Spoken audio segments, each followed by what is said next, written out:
Is it easy to get ahead of yourself a little bit this week? No, I don't think so. I think, each and every week you got to take it day by day. You need to, perfect what you have to accomplish each and every day. Some days you got to, grind them out. Other days you got to kind of take a step back mentally. And, each and every day we've just been getting better and better. How does the offense begin to prepare for, what the weather might be come Saturday?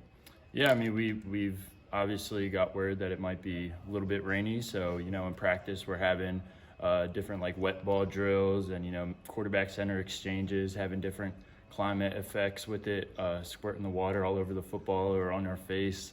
But just kind of adapting to whatever there is to come. Have you played extra anxiety just given how big this game is? No, I don't think so. I mean, each and every week we have to prepare really hard. And I think, each and every week you have to prove yourself. So as long as you prepare and you put in the work, and stack days on top of days, like I said, come Saturday, everything will handle itself. Have you played in a game like this in the weather like that? Yes, I have. The last time it was like a hurricane type of climate was back in high school, my sophomore year. We played a team called Washington Township High School in technically a hurricane. How did you play in that game? I played pretty good. I think I threw 5 touchdowns in that game. We were doing a whole bunch of under center stuff, which was a little bit different for our offense at the time. But I mean, it was definitely challenging. You set the bar pretty high. Did you run the ball a lot? Did you run Me the ball personally? as well, too, or not? I did whenever they needed me to, but I mean, with the weather, we had a rotation of running backs that were able to run the ball. Top 10 matchup. This was one of those big games in school history. This is talk about what's ahead. Yeah, I mean, it's everything that we expected. I mean, we expected to be in this position heading into the season, being 4-0. But obviously, there's still a lot of room for us to improve. Each and every week, we walk off the field obviously excited and proud of what we've done, but at the same time, we're our biggest critique. We know how many plays we left on the field, and our goal is to just get better each and every week.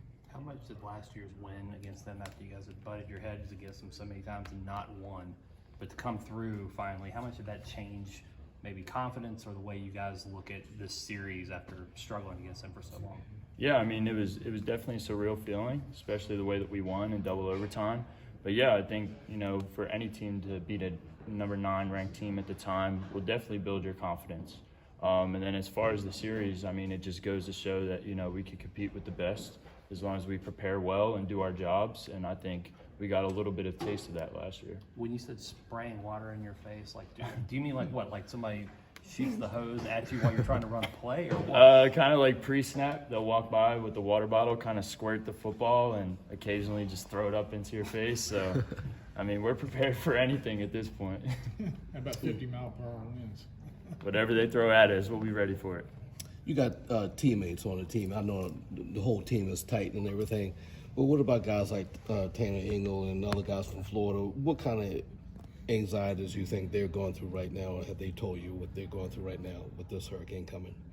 Yeah, honestly, I mean, that conversation has never come up. I mean, guys are just ready for practice each and every day. Guys are looking forward to the opportunity.